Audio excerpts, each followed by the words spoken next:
एक गांव में रामू नाम का एक किसान अपने दो छोटे भाई बहन के साथ रहता था। रामू जब छोटा था तभी उसके माता पिता इस दुनिया को छोड़ के चले गए थे। इसलिए रामू के दोनों छोटे भाई बहनों की जिम्मेदारी उसके छोटे से कंधे पर आ गई थी। गांव के लोग भी उसे देखकर कुछ ना कुछ बोलते रहते थे। बेचारा रामू की किस्मत तो देखो, अभी तो सिर्फ 20 साल का है और बेचारे के कंधे पर अभी से दो दो बच्चों की जिम्मेदारी है। कोई लड़की इसके साथ शादी करने के लिए कैसे राजी होगी। गांव वाले ऐसे ही आए दिन रामू को सुनाते रहते। वह सबकी बातें अनसुना करके अपने काम में लगा रहता था। रामू का भाई नंदू अभी 13 साल का था और बहन चिंकी 15 साल की थी। वह हमेशा उनके बारे में सोचा करता था कि कैसे उनको खुश रखे।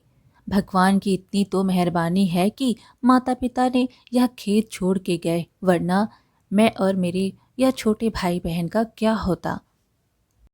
रामू जिस गांव में रहता था उसके पड़ोस में एक बड़ा नगर था। उस नगर के राजा इंद्रजीत बहुत धनवान था और उसे अपने पैसे पर बहुत घमंड था।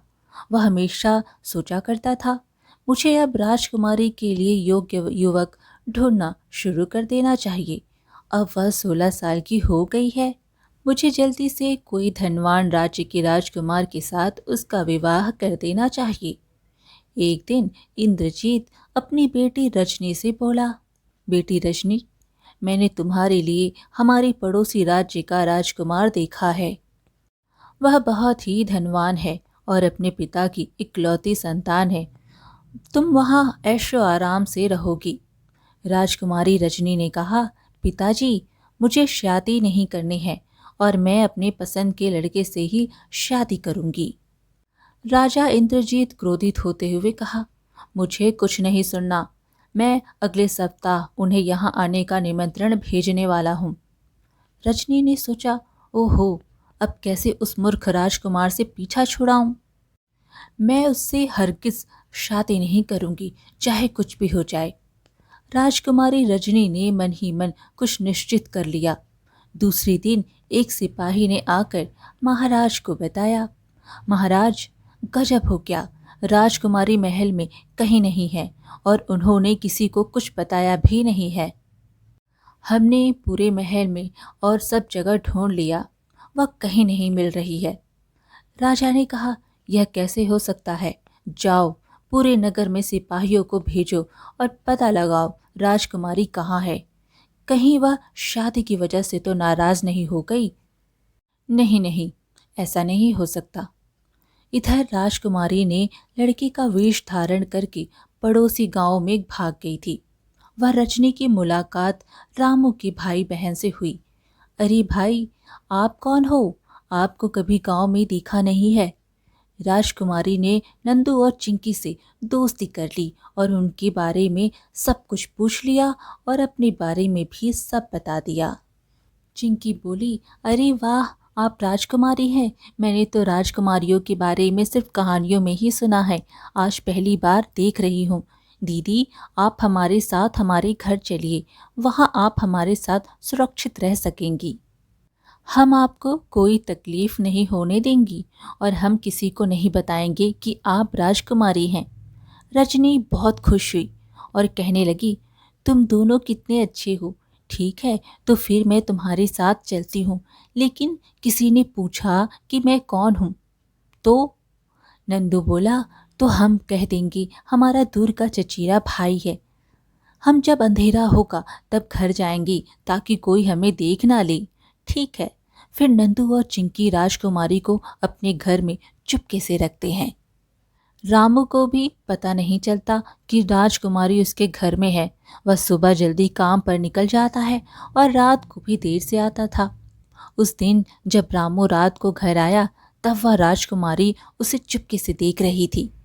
रामू नंदू और चिंकी के लिए बाजार से खाने के लिए उनकी पसंद की चीजें लेकर आया था। तीनों हंसी खुशी बातें कर रहे थे। राजकुमारी रजनी ने जब रामू को देखा तो सोचने लगी, अरे, यह नौजवान बहुत ही सुंदर है और वह अपने भाई बहनों को कितना प्रेम करता है। वह दिल का भी बड़ा अच्छा लगता है। राजकुमारी को पहली ही नज़र में रामू पसंद आ गया। एक दिन रामू सुबह जल्दी उठकर रोज की तरह अपने काम के लिए निकल गया। उसके जाने के बाद राजकुमारी बोली, मैं यह कपड़े पहनकर थक गई हूँ। अगर तुम्हारे पास मेरे लिए कोई कपड़े हैं तो दे दो। आप रामू भैया के कपड़े पहन लो। फिर चिंकी ने रामू का कुर्ता और धोती राजकुमारी को दे दी। उसने राजकुमारी को धोती पहनाना सिखाया। राजकुमारी को तो जैसे कोई पंछी को पिंजरे में से निकाला हो ऐसा लगता था। फिर वह तीनों मस्ती से खेलने लगी और उनको पता नहीं था कि उन्होंने घर का दरवाज़ा बंद नहीं किया। अचानक से उस दिन रामू जल्दी घर वापस आ गया। उसने राजकुमारी को अपने कपड़े में देखा तो कहने लगा, अरे, यह अपने घर कौन आया है और उसने मेरे कपड़े क्यों पहने हैं। चिंकी जल्दी से दरवाज़ा बंद कर देती है और कहती है, भैया, आप गुस्सा तो नहीं करोगे ना? तो हम बताएं। भैया, यह लड़की बेचारी पड़ोस के गांव की है। पैसों के लालच में उसके पिताजी जबरदस्ती उसकी शादी एक बूढ़े आदमी से करवा रहे थे, इसलिए वह घर से भाग आई है। अरे भैया, यह तो पानी में कूदकर अपनी जान देने चली थी, हमने उसे बचा लिया। रामू सारी बातें सुनकर कहा, अरे, ऐसे कैसे अपनी जान देने चली थी? ठीक है, तुम यहाँ रह सकती हो, लेकिन तुम्हें इसी तरह लड़के के कपड़े में रहना पड़ेगा, नहीं तो यह गांव वाले मुझे जीने नहीं देंगे। हाँ, हम सबको कहेंगे कि यह हमारा चचेरा भाई है। फिर उस दिन सब एक साथ खाना खाने बैठे। दूसरे दिन चिंकी जब रामू काम के लिए निकल रहा था तो बोली, भैया, तुम आते वक्त राजकुमारी के लिए कपड़े लेकर आओगे? रामू हैरान हो बोला, राजकुमारी? नंदू ने चिंकी की गलती सुधारते हुए कहा, भैया, यह दीदी का नाम राजकुमारी है, लेकिन हम उसे भोला भैया कहेंगे और आप सिर्फ भोला कहना, ठीक है? रामू उस दिन रात को राजकुमारी के लिए सुंदर वस्त्र लेकर आता है।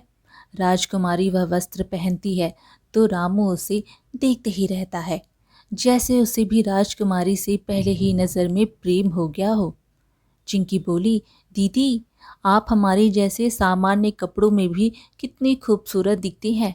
अगर तभी राजकुमारी समझ गई कि चिंकी उसके महल के बारे में बोलने जा रही है, तो उसने बीच में से ही उसको इशारे से रोकते हुए कहा, चिंकी, खूबसूरती इंसान के हृदय में होनी चाहिए, केवल बाहरी सुंदरता का कोई मोल नहीं होता।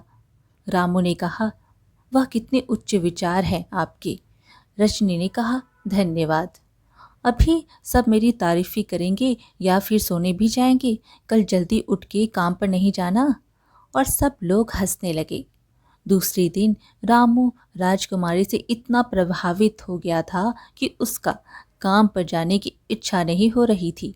राजकुमारी समझ गई और वह चिंकी और नंदू को बुला करके कहा, सुनो, आज हम सब तुम्हारे भैया के खेत में खाना देने चलेंगे। मुझे खेत देखने का बहुत मन हो रहा है। रामू यह सुनकर बहुत खुश हो गया और कहा, ज़रूर, क्यों नहीं, हम तुम्हें हमारा खेत दिखाएंगे। लेकिन दीदी, अगर आपको किसी ने देख लिया तो? अरे, मैं तो भोला बन के जाऊंगी, कह देना कि मेरा चचेरा भाई भोला है। सब लोग यह बात सुनकर खुश हो गए। फिर दोपहर को राजकुमारी चिंकी और नंदू के साथ रामू के लिए खाना लेकर गई। रामू राजकुमारी को देखकर बहुत खुश हो गया और बोला, आइए, मैं आपको हमारा खेत दिखाता हूँ। राजकुमारी बोली, पहले आप खाना तो खा लीजिए। रामू राजकुमारी को खेत दिखाने के बहाने उससे बात करना चाहता था। खाना खाने के बाद रामू राजकुमारी को खेत दिखाने के लिए लेकर चलता है। नंदू और चिंकी से थोड़ी दूर जाने के बाद रामू राजकुमारी से कहता है, अगर आप मुझसे नाराज़ ना हो तो मैं आपसे एक बात कहूँ, लेकिन आप मेरी बातों को गलत मत लेना। राजकुमारी को पता चल गया था कि रामू उसे पसंद कर रहा था, लेकिन वह रामू से सुनना चाहती थी। वो जैसे कुछ पता ना हो ऐसे बोली। कहिए। रामू बोला, मैंने जब से आपको देखा और आपके बारे में जाना, मैं आपसे बहुत प्रभावित हो गया हूँ। अगर आप हाँ कहें तो मैं आपसे शादी करना चाहता हूँ। लेकिन आप बुरा मत मानना, अगर आपको मुझसे शादी नहीं करनी हो तो भी आप हमारे घर में जब तक चाहे रह सकती हैं। मुझे कोई आपत्ति नहीं है, बस आप मुझे गलत मत समझना। राजकुमारी जोरों से हंसने लगी और फिर बोली, लगता है कोई लड़की से पहली बार बात कर रहे हो। रामू बोला, आप सही कहती हैं, मैंने आज तक किसी लड़की के सामने आंख उठा के नहीं देखा और किसी लड़की के बारे में सोचा तक नहीं। राजकुमारी बोली, भला ऐसा क्यों? दिखने में तो अच्छे खासे हो। रामू बोला, आप तो जानती हैं मेरे ऊपर मेरे 2 भाई बहनों की जिम्मेदारी है। भला कौन मुझसे शादी करेगा? बिल्कुल गलत सोच है आपकी। बोलो, शर्त लगानी है? अभी आपके पीछे लड़कियां खड़ी कर दूं? रामू ने कहा, अरे आप यह क्या बोल रही हो? इसका मतलब मैं आपको पसंद नहीं। मुझे किसी और के साथ शादी नहीं करनी है। राजकुमारी बोली, आप गलत समझ रहे हो। मुझे आप पसंद हैं और मैं आपसे शादी करने के लिए तैयार हूँ। लेकिन अभी नहीं, आपको थोड़ा इंतज़ार करना पड़ेगा। मैं आपके साथ 3 महीने के बाद शादी कर सकूंगी, अगर आप मेरा तब तक इंतज़ार कर सके तो। रामू बोला, मैं पूरी ज़िंदगी आपकी राह देखने के लिए तैयार हूँ। मैं सिर्फ आपकी खूबसूरती से नहीं, बल्कि आपके आदर्श, विचार और संस्कार से प्रभावित होकर आपको मेरा जीवन साथी बनाना चाहता हूँ। मैं भी। लेकिन हम यह बात अभी किसी को नहीं बताएंगे। सही समय आने पर मैं सबको बता दूंगी। क्या आपको मुझ पर भरोसा है ना? रामू बोला, मुझे आप पर अपने से ज़्यादा भरोसा है। राजकुमारी बोली, मैं वचन देती हूँ, मैं आपका भरोसा कभी नहीं तोड़ूंगी। फिर वह दोनों खेत में एक छोटा सा मंदिर था, वहां जाते हैं। राजकुमारी ने आश्चर्य होते हुए रामू से पूछा, खेत में मंदिर? रामू बोला, इस स्थान पर मेरे माता पिता की नागदंश में मृत्यु हुई थी, इसलिए हमने इस स्थान पर उनका छोटा सा मंदिर बनाया है। मैं रोज खेत में आकर यहाँ दिया जला के उनका आशीर्वाद लेकर ही अपना काम पूरा करता हूँ। मेरे साथ में नाग देवता की मूर्ति भी रखी है। राजकुमारी बोली, चलो हम तुम्हारे माता पिता से हमारे सुखी जीवन का आशीर्वाद ले लें। फिर वह दोनों रामू के माता पिता का आशीर्वाद लेकर सब घर वापस चलते हैं। उस दिन रात को जब सब सो गए होते हैं, तब राजकुमारी को एक अजीब सा सपना आता है। सपने में उसने देखा कि रामू की माता उसको कुछ कह रही हो। उठो बेटी। राजकुमारी कुछ घबराए हुए उनके सामने देखने लगी। डरो मत, मैं रामू की माता हूँ। मुझे पता है तुम और रामू एक दूसरे को बहुत पसंद करते हो और एक दूसरे से शादी करना चाहते हो। राजकुमारी बोली, लेकिन आपको कैसे पता चला? मुझे सब पता है बेटी, और यह भी पता है कि तुम एक बड़े महाराज की पुत्री हो। राजकुमारी बोली, मुझे माफ़ कर दो, अगर मैं यह रामू को यह बात बता दूंगी तो वह मुझसे शादी करने के लिए राज़ी नहीं होंगे। तुम चिंता ना करो बेटी, लेकिन मैं तुम्हें सावधान करने आई हूँ, डराने के लिए नहीं। सावधान किस लिए? बेटा, हमारे खानदान में पिछली कई पीढ़ियों से यह सिलसिला चलता है कि सभी की मृत्यु नागदंश से होती है।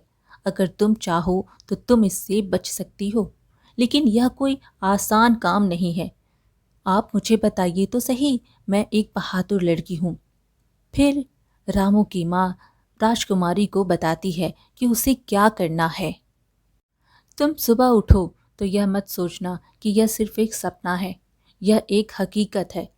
कल सुबह मैं तुम्हें दरवाजे के बाहर एक सर्प के रूप में दर्शन दूंगी, तो तुम समझ लेना कि यह सपने की बात सच है। ऐसा कहकर रामू की माता अदृश्य हो जाती है और राजकुमारी सपने से जाग जाती है। उन्हें देर तक नींद नहीं आती और वह सपने के बारे में ही सोचती रहती है। बहुत रात बीतने के बाद वह सो जाती है। वह जब सुबह देर तक नहीं जगी तो चिंकी ने उठाया। दीदी उठो, सूरज निकल आया है। आपकी तबीयत तो ठीक है ना? राजकुमारी ने देखा तो सब लोग उठ गए थे और धूप भी निकल आई थी। अरे चिंकी, तुमने मुझे जगाया क्यों नहीं? आज मुझे रात को देर तक नींद नहीं आई थी, इसलिए। अब मैं ठीक हूँ। फिर वह रात का सपना याद करके घर के बाहर जाकर देखती है तो वहां सच में एक सर्प जैसे राजकुमारी की राह देखकर बैठा था। राजकुमारी ने जैसे ही देखा और हाथ जोड़कर प्रणाम किया, वह सर्प वहां से चला गया। अब राजकुमारी को यकीन हो गया कि कल रात का जो देखा था वह सपना नहीं बल्कि हकीकत है। एक दिन राजकुमारी को खेत से आने में देर हुई तो नंदू और चिंकी उन्हें लेने खेत में आए। उन्हें देखकर रामू बोला, अरे तुम दोनों इस वक्त यहाँ क्यों आए हो? कोई खास बात है क्या? दीदी अब तक घर नहीं आई, इसलिए हम ढूंढने निकले हैं। यह सुनकर रामू चिंतित स्वर में बोला, अरे लेकिन यहाँ से तो वो कब की निकल चुकी है, तो फिर कहाँ जा सकती है? फिर वो तीनों ने पूरा गांव और आसपास की सभी जगह देख लिया, लेकिन राजकुमारी का कहीं पता नहीं लगा। वह तीनों राजकुमारी को याद करके रोने लगे। पता नहीं दीदी कहाँ होंगी, उन्होंने कुछ खाया भी होगा या नहीं। रामू सोचने लगा कि राजकुमारी को कहाँ ढूंढे। अचानक रामू ने कहा, चिंकी, तुम राजकुमारी का सामान है उसमें ढूंढो, शायद कुछ मिल जाए। भैया, आप हमें माफ़ कर दो, हमें आपको कुछ बताना है। क्या है? जल्दी बताओ, मुझे बहुत फिक्र हो रही है। भैया, दीदी सच में राजकुमारी हैं, वह हमारे पड़ोसी राज्य की राजकुमारी हैं। रामू का तो यह सुनकर जैसे सर ही चकरा गया। जैसे तैसे होश संभाल कर बोला, तो फिर वो यहाँ क्यों आई और कैसे आई? नंदू और चिंकी ने सारी बात बताई कि कैसे महाराज जबरदस्ती राजकुमारी की शादी करवाने जा रहे थे और वो वहाँ से भाग गई। अरे तो तुम दोनों ने मुझे पहले क्यों नहीं बताया? हमें लगा कि आप सच जानेंगे तो आप दीदी को हमारे साथ नहीं रहने देंगे और हमसे दीदी की परेशानी देखी नहीं गई, इसलिए। लेकिन अगर महाराज को पता चलेगा कि राजकुमारी इतने दिनों से हमारे साथ रह रही थी, पता नहीं अब हमारा क्या होगा। और मुझे राजकुमारी की बहुत फिक्र हो रही है। भगवान करे वह जहाँ भी हो सुरक्षित हो। 2 दिन बाद अचानक 2 सिपाही आए और रामू, नंदू और चिंकी को पकड़ के महल में ले गए। राजा इंद्रजीत बोला, बोल, तूने मेरी बेटी को कहाँ छुपा रखा है? रामू बोला, मुझे माफ़ कर दीजिए महाराज, उसमें मेरा कोई कसूर नहीं है, आप हमें छोड़ दीजिए। राजा उन तीनों को कारागार में डालने का आदेश देता है। जब तक राजकुमारी नहीं मिल जाती, इन्हें बंदी बना के रखो। चिंकी और नंदू के लाख गिड़गिड़ाने पर भी महाराज उन्हें कैद खाने में डाल देते हैं। उधर राजकुमारी रामू की माता के कहे अनुसार नागलोक में नाग देवता को ढूंढने चली जाती है। बहुत दूर चलने के बाद जब राजकुमारी एक नदी के पास पहुंची, सोचा बहुत प्यास लगी है, थोड़ा पानी पी लेती हूँ। तो तभी एक नाग कन्या उसमें से प्रकट होती है और बोलती है, ठहरो, तुम इस नदी का पानी नहीं पी सकती। राजकुमारी ने पूछा, आप कौन हैं और मुझे पानी पीने से क्यों रोकती हैं? नाग कन्या ने कहा, यह एक श्रापित नदी है, जो कोई भी इसका पानी पीता है वह मेरी तरह नाग बन जाता है। लेकिन तुम इस जगह पर क्या कर रही हो? राजकुमारी ने बताया कि उसे नाग देवता को मिलने नागलोक में जाना है। फिर उसने रामू की माता ने जो कहा था वह सब उसे बताया। नाग कन्या ने कहा, अरे क्या तुम्हें अपनी जान प्यारी नहीं है? क्या तुम्हें पता नहीं वहाँ से कोई भी लौट के नहीं आता? राजकुमारी बोली, कुछ भी हो, मुझे किसी भी तरह नागलोक जाना है। क्या आप मेरी मदद करोगी? तुम यहाँ ठहरो, मैं अभी आती हूँ। ऐसा कहकर नाग कन्या नदी में डुबकी लगाती है और थोड़ी देर में वापस आती है। यह लो, इसे संभाल कर रखना। यह एक अति चमत्कारी नागमणि है। यह जब तक तुम्हारे पास रहेगा कोई भी नाग तुम्हें हानि नहीं पहुंचाएगा। राजकुमारी बोली, धन्यवाद, लेकिन आप ये क्यों मेरी मदद कर रहे हो? नाग कन्या ने कहा, क्योंकि तुम मुझे यहाँ से मुक्त होने में मेरी मदद कर सकती हो। राजकुमारी ने आश्चर्य से पूछा, वो कैसे? नाग कन्या राजकुमारी को अपनी योजना बताती है। फिर राजकुमारी उसका धन्यवाद करके आगे जाती है। कुछ देर चलने पर एक बड़ी सी नदी दिखती है। लगता है यही वह जगह है जिसके बारे में नाग कन्या बता रही थी। राजकुमारी ने जैसे ही पानी में पैर रखा, वहां पानी में अपने आप एक सीढ़ी बन गई। राजकुमारी उस सीढ़ी से नीचे नागलोक तक पहुंच गई। राजकुमारी ने देखा तो एक बड़ा सा नाग सोने के सिंहासन पर बैठा हुआ था। राजकुमारी ने सोचा, लगता है यही नाग देवता है। फिर वो हिम्मत करके बोली, क्या आप ही नागलोक के देवता हैं? हाँ, मैं ही नागलोक का देवता हूँ।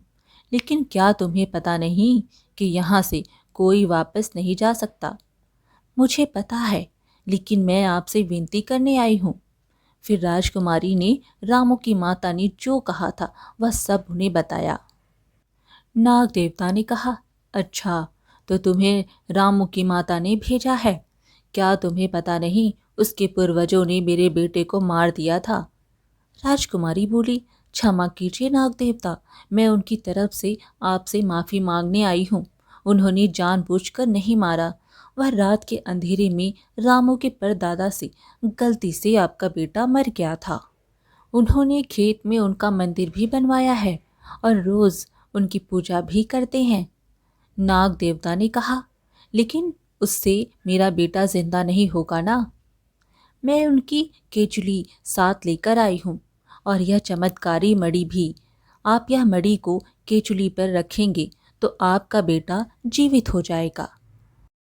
फिर तो आप रामू के परिवार को माफ़ कर देंगे ना, और मुझे भी यहाँ से जाने देंगे ना? क्या वह केचुली अभी भी सुरक्षित है? यह तो बड़ी खुशी की बात है। तब तो मैं मेरे पुत्र को फिर से जीवित कर सकता हूँ। राजकुमारी ने वह मणि और केचुली नाग देवता को दे दी। उन्होंने अपनी शक्ति से उनके पुत्र को फिर से जीवित कर दिया। अपने पुत्र को जीवित देखकर कहा, आज तुमने मेरे पुत्र को जीवित करके मेरी सारी खुशियाँ लौटा दी है। मैं तुमसे बहुत प्रसन्न हूँ। बोलो, तुम्हें क्या चाहिए? राजकुमारी बोली, आप रामू के परिवार को नागदंश में मृत्यु के श्राप से मुक्त कीजिए और हमें शादी के बाद सुखी जीवन का आशीर्वाद दीजिए। नाग देवता ने कहा, जाओ पुत्री, तुमने जैसा कहा वैसा ही होगा। मेरी शुभकामनाएं तुम्हारे साथ है। यह लो, मेरी तरफ से एक छोटी सी भेंट तुम और तुम्हारे पति के लिए। इसे तुम्हारे मंदिर में रखना। तुम्हारे जीवन में कभी कोई मुश्किल नहीं आएंगी। नाग देवता ने एक सोने की नाग की मूर्ति राजकुमारी को भेंट में दे दी। राजकुमारी बोली, नाग देवता, मुझे यहाँ आते समय रास्ते में एक नाग कन्या मिली थी जिसने मुझे यह चमत्कारी मणि दिया था। कृपा करके क्या आप उसे श्राप से मुक्ति दिलाने का कोई उपाय बताएंगे? नाग देवता ने कहा, हाँ हाँ, ज़रूर। उसने मेरे बेटे को जिंदा करने में मेरी मदद की तो मैं उसकी मदद करूँगा। तुम यह सोने की मूर्ति पर नदी के पानी का अभिषेक करना, फिर वह पानी उस नाग कन्या को पिला देना। वह श्राप से मुक्त हो जाएगी। राजकुमारी ने नाग देवता का धन्यवाद करके वहां से वापस घर जाने के लिए निकल पड़ी। रास्ते में उस नाग कन्या को भी श्राप मुक्त किया। जब वह गांव वापस रामू के घर पहुंची तब वहां कोई नहीं था। वहां एक सिपाही पहरा दे रहा था। सिपाही ने राजकुमारी को देखते ही बोला, अरे राजकुमारी, आप यहाँ? आप कहाँ चली गई थी? राजकुमारी बोली, वो सब बातें छोड़ो, पहले यह बताओ कि रामू और उसके भाई बहन कहाँ हैं और तुम यहाँ क्या कर रहे हो? सिपाही ने बताया कि गांव के किसी आदमी ने आपके यहाँ होने की खबर महाराज को दे दी थी, इसलिए महाराज ने रामू, चिंकी और नंदू को कैद करके रखा है। राजकुमारी बोली, हे भगवान, यह क्या हो गया? मैं अभी जाकर उन्हें कैद से छुड़ाती हूँ। राजकुमारी सिपाही का घोड़ा लेकर महल में पहुंची और कैद खाने में से तुरंत रामू, चिंकी और नंदू को छुड़ाकर उनको वापस घर भेजने का आदेश दिया। महाराज राजकुमारी को वापस आए देखकर खुशी से रो पड़े और उन्हें अपने गले लगाते हुए कहा, बेटी, इतनी छोटी सी बात के लिए अपने पिता को छोड़कर चली गई थी। तुम जहाँ कहोगी वहाँ तुम्हारी शादी करवा देंगे, लेकिन फिर कभी मुझे छोड़कर मत जाना। राजकुमारी ने कहा, पिताजी, मुझे माफ़ कर दीजिए, मैं फिर कभी आपको दुखी नहीं करूँगी। इतने में एक सिपाही रामू, चिंकी और नंदू को लेकर आया। चिंकी राजकुमारी को देखकर दौड़ कर आई। दीदी, आप कहाँ गई थी? आप ठीक तो है ना? हमने सब जगह आपको ढूंढा, लेकिन आप कहीं नहीं मिली। ऐसा कहकर वो रोने लगी। राजकुमारी बोली, अब मैं आ गई हूँ ना, चलो अब रोना बंद करो। फिर वह रामू के पास जाकर बोली, रामू, मुझे माफ़ कर दो, मेरी वजह से तुम सबको इतने दिन कैद में रहना पड़ा। लेकिन अगर मैं यह बात बताती तो तुम मुझे जाने नहीं देती। फिर राजकुमारी ने बताया कि कैसे रामू की माँ उनके सपने में आई थी और नागलोक में जाने की सब बातें बताई। यह सुनकर रामू और सब लोग आश्चर्यचकित हो गए। राजकुमारी जी, आप सच में महान हो। आपने जो बहादुरी दिखाई है वह कोई नहीं कर सकता। राजा इंद्रजीत ने कहा, सच कहा तुमने, मुझे गर्व है कि मेरी बेटी इतनी बहादुर है। राजकुमारी ने कहा, पिताजी, यह रामू और उसके भाई बहन है। इन्होंने मुझे इतने दिनों तक बड़े प्यार से अपने घर में शरण दिया था और मुझे एक पल के लिए भी अपने महल की याद आने नहीं दी। पिताजी, मैं रामू से शादी करना चाहती हूँ। उसमें वह सभी गुण है जैसा मुझे अपने जीवन साथी में चाहिए। क्या आप हमें शादी के लिए मंजूरी देंगे? हाँ बेटी, तुम्हारी सब बात सुनकर मुझे भी रामू बहुत पसंद आया है। अब मैं दोबारा यह गलती नहीं करूँगा, वरना तुम फिर वापस भाग जाओगी। ऐसा कहकर महाराज और सब लोग हंसने लगे। महाराज ने धूमधाम से रामू और राजकुमारी रजनी की शादी की और उससे खुशी खुशी रामू के घर विदा किया। राजकुमारी और रामू ने नाग देवता की दी हुई सोने की मूर्ति अपने मंदिर में रखी और उससे सभी को सुख और समृद्ध जीवन का आशीर्वाद मिला। रामू की माँ ने फिर से राजकुमारी के सपने में आकर आशीर्वाद दिया, बेटी, तुम्हारी वजह से आज मुझे और हम सब पितरों को इस श्राप से मुक्ति मिली है। भगवान तुम सबको हमेशा खुश रखे। ऐसा बोलकर वह चली गई।